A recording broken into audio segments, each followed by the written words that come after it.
So good afternoon, ladies and gentlemen.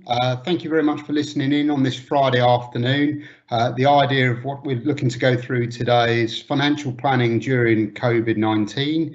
Obviously, it's challenging times for everyone, so we hope what's in today's webinar is going to be quite useful for you. I reckon it would probably take about 30 to 40 minutes. My colleague, Mr. Kelvin Riches, who is a chartered financial planner working for MHA Carpenter Wealth Management, will talk through investing in today's financial climate, which of course is a real challenge with the way the markets have moved, the investment markets have moved over the course of the last 2 months. I guess we break those down into two types. That's going to be people who are already invested, who've sadly seen some stock market losses, and perhaps those people who are considering investing. What sort of actions can they take to try and protect themselves, or what considerations should they be having when they're making their investments? There will be people, of course, who are not looking to invest just at this point in time, but they're still trying to get the best from their personal savings. Personal savings, of course, are a real challenge. The Bank of England, in amongst the pandemic, have reduced the Bank of England base rate further, which means getting a decent return on your savings account is nigh on impossible. So Kevin's just going to talk through some options that you may have in that area.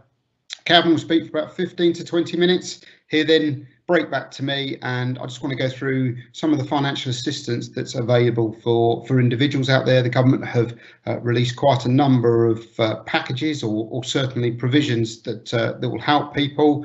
And in amongst various conversations that I've had over the course of the last month with clients, just one or two hints and tips of what people have been doing to try and help themselves. So people who've been struggling perhaps financially because of the pandemics, just some tips to try and make them make the best of their finances.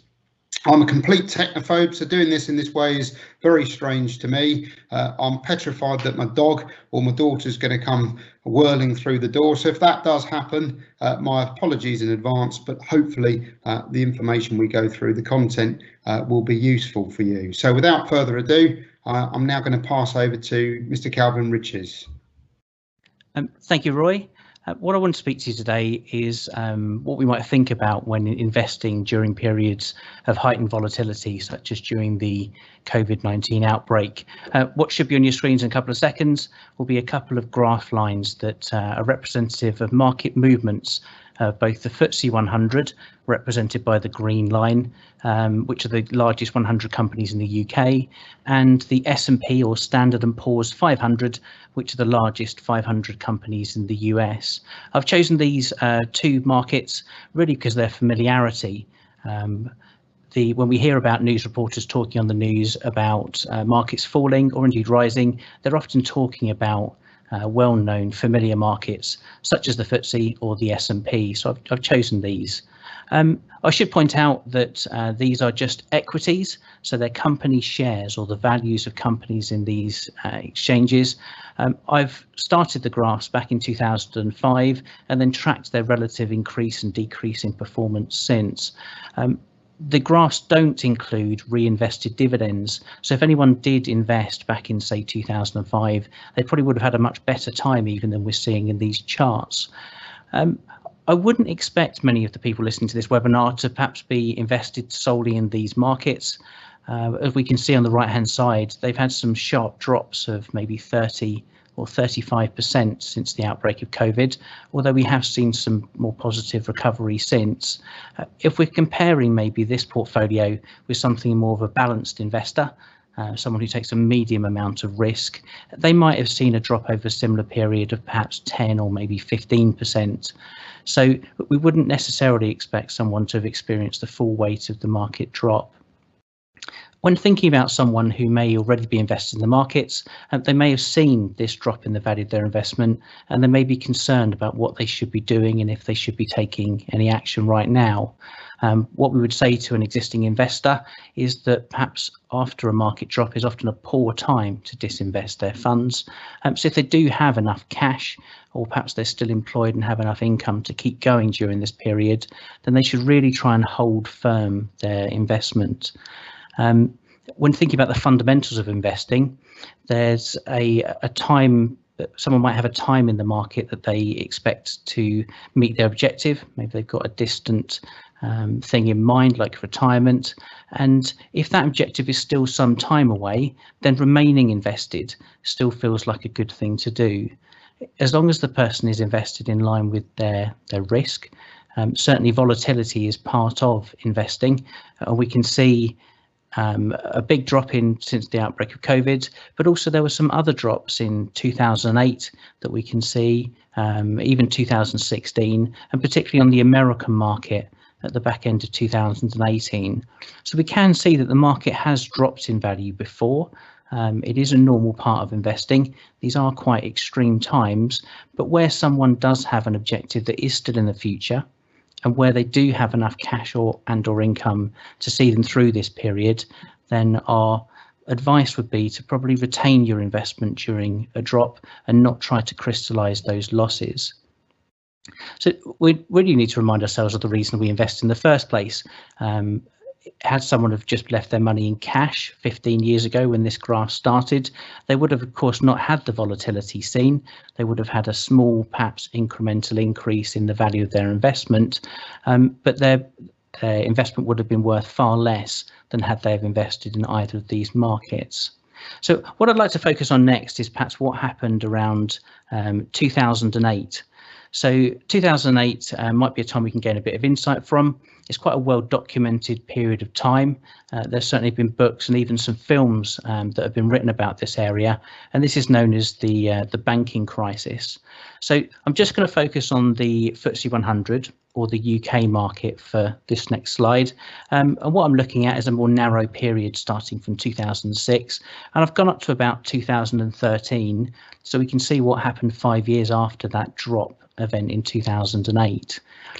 What we can see here is on the way down to the bottom, there were some in fact, numerous small recoveries before we got to the big drop. So the red arrow points at one such point where the market had dropped a little bit. It did then recover before dropping again a number of times. If someone was investing some new money back in around this time in 2008, if we scan across the graph, we can see that it would have taken around 5 years for that person to get back to their investment being worth around the same as when they invested. We have already mentioned that dividends aren't paid or aren't included in this graph, so they would have been a bit better off than we've represented, but certainly investing for that period would have been important for that person to make sure they get back to parity. The reason we talk about 5 years plus for investing is really because of times like this in the investment market. There's no guarantee that waiting 5 years before disinvesting would get you back to the point where you have as much money as you started with, but very often in the markets we see at least the majority of an investment returned after a dip within that kind of period. And as mentioned, dividends might make the situation a little bit better. So thinking about where we might be now, we've already discussed that we've had a big drop in the market, and since that big drop there has been a slight recovery. The truth of the matter is we don't know where we are right now in the investment curve. There were a number of times in 2008 that look quite similar to now. I've dropped some arrows on the screen again to help point out where these might be, and in reality right now might be close to any number of these points. What we should point out is that our initial arrow, the one furthest top left, was the point that it would have taken 5 years to get back to parity on the original investment. We can see the other arrows, had someone have invested, someone would have fared somewhat better, and they would have been in a better position earlier. The ideal would be to buy at the lowest point in the market and then sell at the highest, but very, very few people can successfully time the market, and unfortunately even fewer can do it successfully more than once. So thinking about a new investor, someone who's got new money to put into the markets now, what could they do to help protect themselves? Well, you don't have to put your money all in one go. If you do, then it's quite a binary decision. You have to wait for some period of time to find out if it was the right thing or not. What someone could do if they're concerned about markets falling in value again before they rise, is they could phase their money into the investment over a period of time. This just means that you're buying the investment at a number of price points. I've represented some of these on the graph, perhaps through 2008. This would have represented an investment period of just a little over a year. And had someone have bought these investments at these various points, they would have benefited from having an average purchase price of all the investment areas. This increases the likelihood of success. As we can see, our average purchase line is surpassed by the investment market quite early. Of course, it does also mean that you definitely haven't bought the market at the best possible time, but it also means you haven't bought it at the worst possible time. So this could be sort of the hedge you win tells you don't lose, perhaps, is a good analogy for it. Now, there might be some people listening to this webinar that think, well, I don't really feel it is the right time for me to invest. I'm nervous about what's going on. And there are still some things that they can do. So thinking about what's going on with cash right now, Bank of England base rate is a historic low of 0.1%, and that's led some banks to pay no interest whatsoever on money invested through them. So clients have asked us what it is they can do if they don't want to invest money or they're unsure about whether this is the right time for them. An individual could check with their own bank, find out if they've got a better interest rate available to them as a client. Internet banking makes it quite easy to move money from one account to another nowadays, but it also may be possible through internet banking to have more than one bank. If your own bank doesn't have a very good interest rate, it's not appealing to you, you might approach a different bank and open up an account with them. If they've got a better term, you can move money using internet banking to and fro. Thinking about access to money, some banks offer interest rates for clients that are better than their standard rates if they're willing to put their money into the investment for a period of time. Typically, this might be 6, 12, 18, or even 24 months. These term deposits do reduce the flexibility that someone has in accessing their funds. They're fine if you don't need access to that money for the period of time you've invested, but they're not going to be so useful if you have an emergency like your boiler breaking down and you need to put your hands on the funds. So when thinking about cash, we do like to think about instant access money being very useful for emergencies. So people should think about how much money they want to stick away for that sort of thing. And then beyond that, if they don't wish to invest in stock markets, then they might consider something like a term deposit for their planned expenditure, which could be paying off a car, perhaps paying off a piece of furniture at a defined date that they know is coming, that they might then be able to take advantage of one of these better interest rates. So when someone's thinking about holding funds with more than one bank, there's of course another advantage to this. The FSCS, or Financial Services Compensation Scheme, covers each individual up to £85,000 per banking organisation. The reason I carefully use the phrase banking organisation is that banks like RBS and NatWest are part of the same banking group, so the cover would need to be spread across any accounts that are held with both organisations. If you do have a joint account, then £85,000 each, you'd get £170,000 worth of cover per couple per banking organisation. Now, if any of this sounds daunting to you, or perhaps it doesn't sound appealing to go through the legwork of digging around bank accounts forevermore, we do offer a treasury service through our advice arm that can offer full protection under the FSCS, better than high street interest, and it can all be administered through a single account. We'd be very happy to answer any questions you have on that and help. I hope that segment was useful. If you have any questions, please do ask them and we'll try and pick them up at the end. But in the meantime, I'd like to hand back to Roy. Cheers. Thank you very much, Kelvin. That's very useful. I know certainly speaking to clients myself over the course of the last month or two, there's a lot of distress as they see the value of their either their pension or their savings fall quite significantly in some instances. I think the message that you're putting across there is, yes, that is part of being an investor, and if your goal is still longer term, typically over that period of over a longer period of time, you can still reasonably expect to get better returns from stock market linked investments than what you would get from cash savings. but also if you've got cash savings that you're looking to retain or keep, then there are some options out there that will help you either get better protection or a better rate of interest. So I guess in my section, as I mentioned, what I want to look at is there are people who unfortunately have been furloughed from their employer or perhaps run their own business who, due to the lockdown, have struggled perhaps financially, or sadly, people who've been laid off and they're struggling with their finances. So I guess it's a question of looking at what actions those people can take. Before I get into that, we released a webinar at the end of March. My colleagues Dan Hobbs and Charlie Eve presented on that, and it was talking about the furlough provisions that the government have provided. And in doing so at the time, there was some lack of clarity about whether directors of a limited company could benefit from the furlough provisions. Subsequent to that, and just to confirm in this webinar, a director of a limited company can seek to furlough themselves. They can still carry on doing the constitutional work related to the running of that limited company.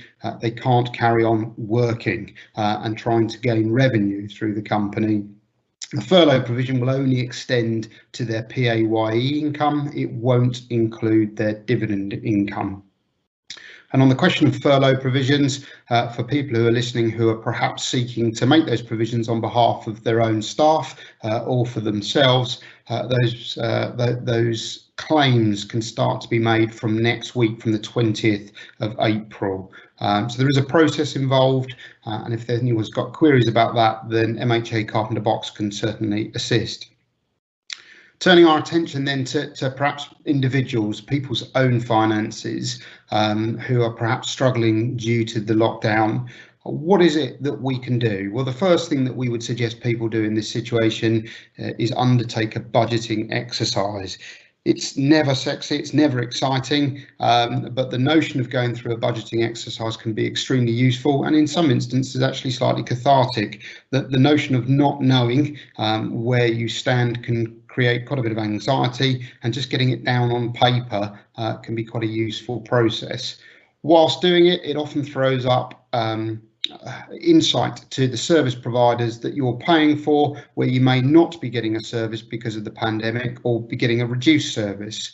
And a number of people I've spoken to already have chosen to stop gym membership or speak to the nursery provider or private school provider about a reduced cost. So just the notion of going through those outgoings and seeking to see if you can make some savings is very much the first step you should take if you've been unfortunate enough to be adversely affected financially due to the pandemic. Having done a budget, it is then a question of looking at your savings. Kelvin's referenced investments. We want to try and leave those. We don't want to be crystallising those at a point where they've fallen in value. But certainly your own cash savings, they would be the first things to look at to make sure you've got access to. Very interestingly, over the course of the last couple of weeks, a number of banks have started to announce if you've got fixed rate savings, or what are commonly called term deposits, you can now access those with some banks without any penalty. Historically, or perhaps more, a better phrase would be in normal times, if you have a fixed rate savings account, you're unable to access those. Or if you do, you're penalised for doing so. So the banks are trying to help. They're perhaps providing access to these fixed rate accounts in some instances. It's worthy of note that it's not all banks. So if you have got fixed rate savings that you would like to use, it is worth now speaking to your bank to see if they are allowing access without penalty. Having used our savings, I guess the next more obvious steps that you can take, been very well publicised, but there's the help for mortgages. So if you've got either a buy-to-let mortgage or a residential mortgage, of course, what you can do is you can seek to take a payment holiday. That's accepted practice. Most banks will now allow you to do that online. So there's an application form for most high street banks that you fill out online and make a submission. Typically, it's there for people who've been financially impacted by the coronavirus. All parties to the mortgage need to agree to the deferral, and in most cases you need to be up to date with your mortgage payments prior to making the deferral. I have had some clients say to me, well, what I'm going to look to do is take advantage of that because I think things might be tricky, but they're not necessarily in such a disadvantageous position that they absolutely have to do it at this point. And what I would say is, unless you really need to do it, it is best to continue to pay your mortgage. The interest that you would be, if you defer, the interest that you would be paying would simply be added to your loan. So over time, you will end up paying more. So it's a valuable addition if you're really struggling financially, but it should be the sort of thing you start to do as a last resort. Credit card and personal loan providers. So the Financial Conduct Authority within the last week has created emergency measures to say that people with credit cards and personal loans can approach their providers and they can get a 3-month holiday, much like the mortgage arrangement. That 3-month holiday can be taken without any adverse effect to your creditworthiness. So again, a very useful measure. It is worth saying that it's not a case of just, oh, well, I won't pay this month and stopping your direct debit. You do need to speak to your credit provider and come to the agreement with them. But a useful addition that's come into force from the 14th of April. Also from the 14th of April, bank overdrafts, again, that's been in the press quite a bit over the course of the last week or so. So if you've got £500 overdraft, you can now have that interest free. If you haven't got a £500 overdraft, you can apply to get an overdraft of that amount. That's typically subject to your credit worthiness as to whether you would get that. But certainly in the last week, the major banks, so examples, HSBC, TSB, Halifax, Bank of Scotland, Santander, they've all stated that they will be giving overdrawn customers up to the first £500 interest free. So a valuable addition, a suite there. If you've got personal loan finance, mortgage finance, and overdraft, access to in effect free money on a temporary basis, which of course could be extremely useful. A notable omission at the moment is car finance. So interestingly, preparing for today's webinar, I read that 9 out of 10 cars now purchased using either hire purchase or PCP arrangements. So a huge number of cars on the road. They've been thus far exempt from the Financial Conduct Authority emergency measures. But what I have seen is a number of clients speak to their lease provider or contract hire provider, and in most cases they've had a sympathetic ear.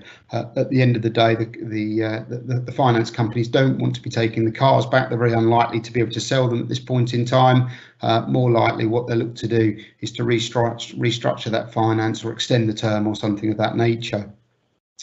As a footnote to that, in the news today, the FCA has been consulting with the car finance companies and payday loan companies in the last few days, and there is an expectation that some further proposals will be announced on the 24th of April. So I'd expect those to be included within the payment freeze or the payment holidays, maybe for as much as a 3-month period.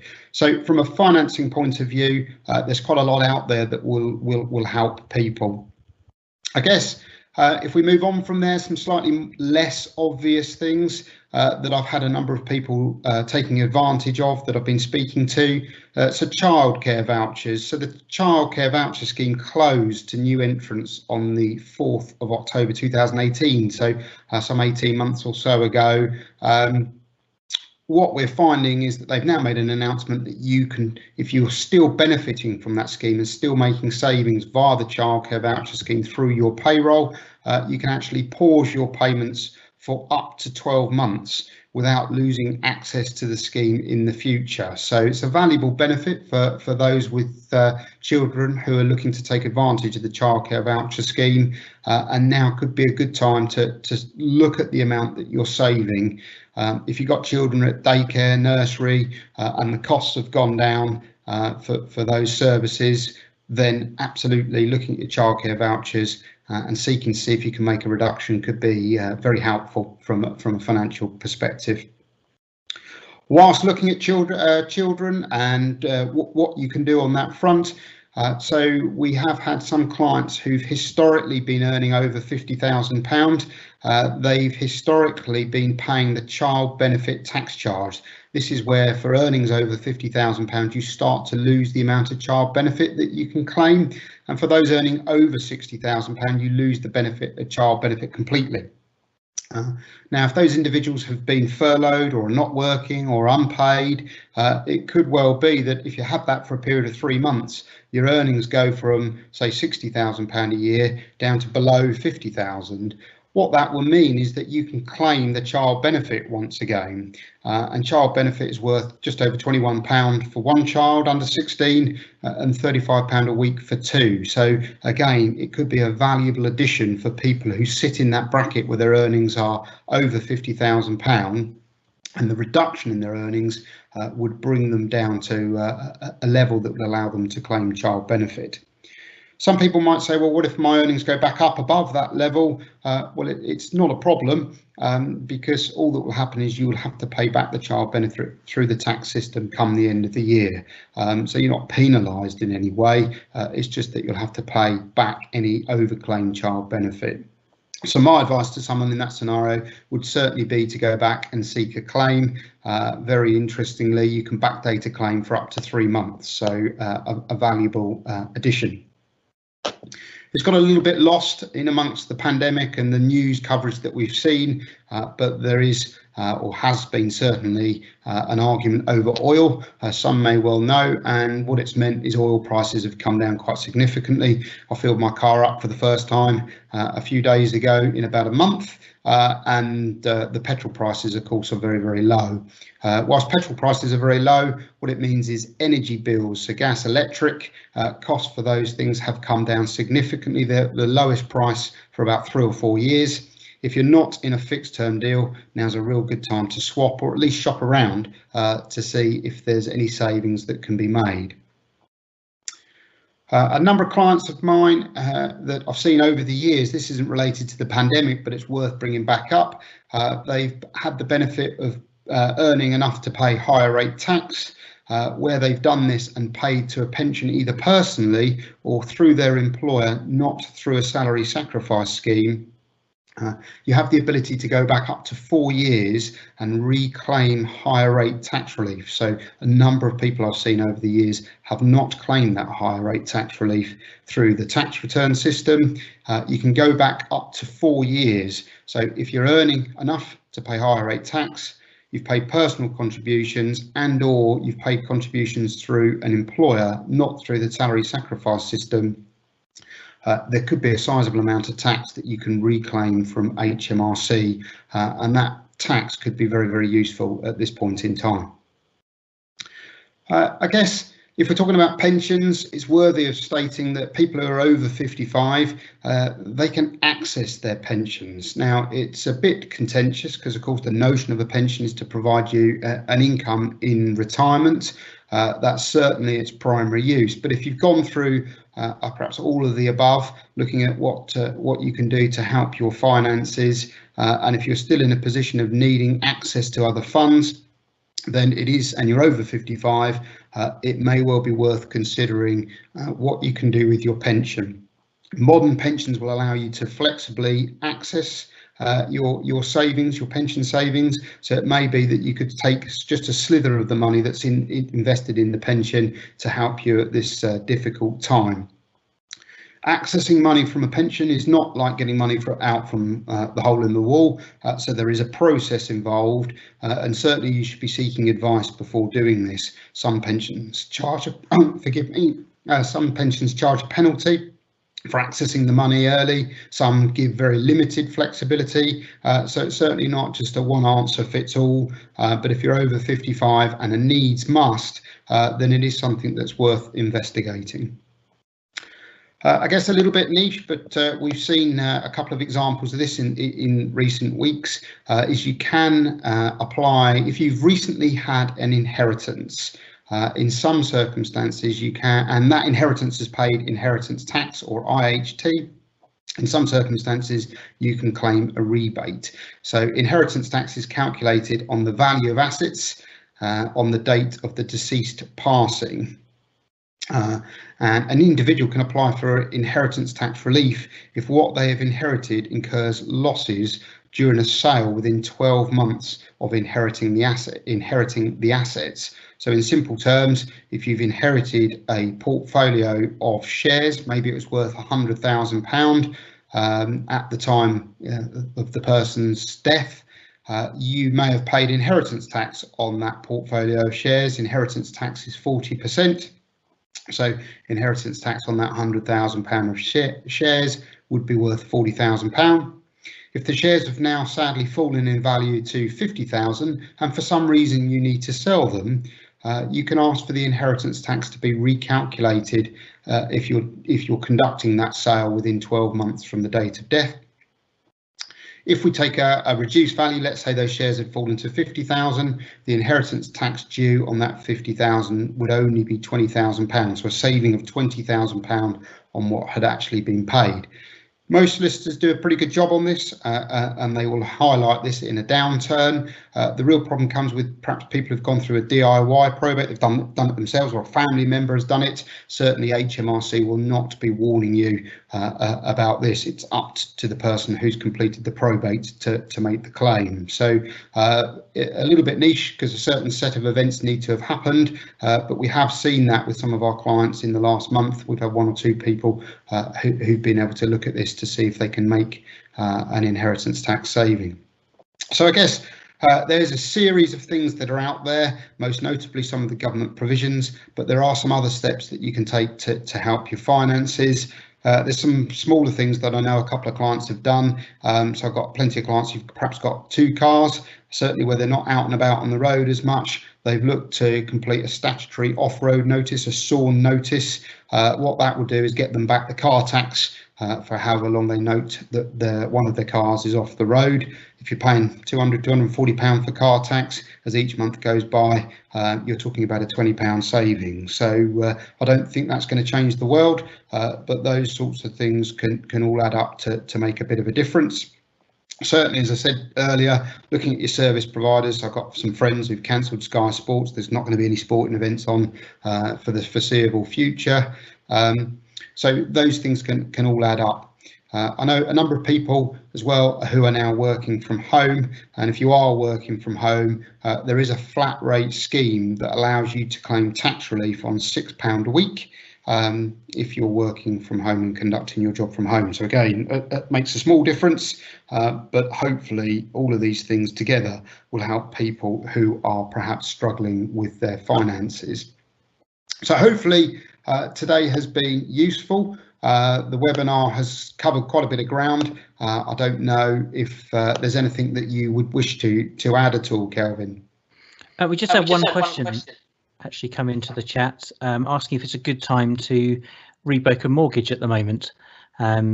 Thinking about rebroking a mortgage, if you're already with a lender that is happy to continue lending to you and you're at an interest rate that isn't as good as one that you could obtain, it's probably quite a good time to look into that. If you can do it directly with your lender or through a broker that you already know, they may already have all your details. Interest rates are definitely at historic lows at the moment, so that could be a benefit. But we understand that many mortgage lenders are doing desktop, or we think of a sort of drive-by via Google Map valuations. So it may be a very good time to have a look at the interest rate that you're on. If you're not on a fixed rate, it might be a useful time to think about whether that could be something you could rebroke. I've got nothing further, Roy. I'm just pleased that you've invested in a better set of clippers since when we started the lockdown. Yeah, it's certainly not my normal haircut. It's certainly not my normal haircut. So, but I got used to it over the course of the last 2 or 3 weeks. So maybe I'll stick with it once we get back to some form of normality. So I actually think it makes me look younger, which probably means I'm starting to look very old before. But for those who've taken the time out on a Friday afternoon, thank you for listening. Hopefully that's been useful. What will happen is come Monday, the webinar or the recording of the webinar will go up on MHA Carpenter Box website. There is a coronavirus hub which is being updated on a regular basis. There's been an unbelievable amount of information that's been disseminated from various different organisations over the course of the last month or so. We've tried to condense that down into something that's easy to understand and to use. If people read anything on there and have got further questions, of course, you can contact your main contact at MHA Carpenter Box. But for now, thank you very much for listening and best wishes for your weekends.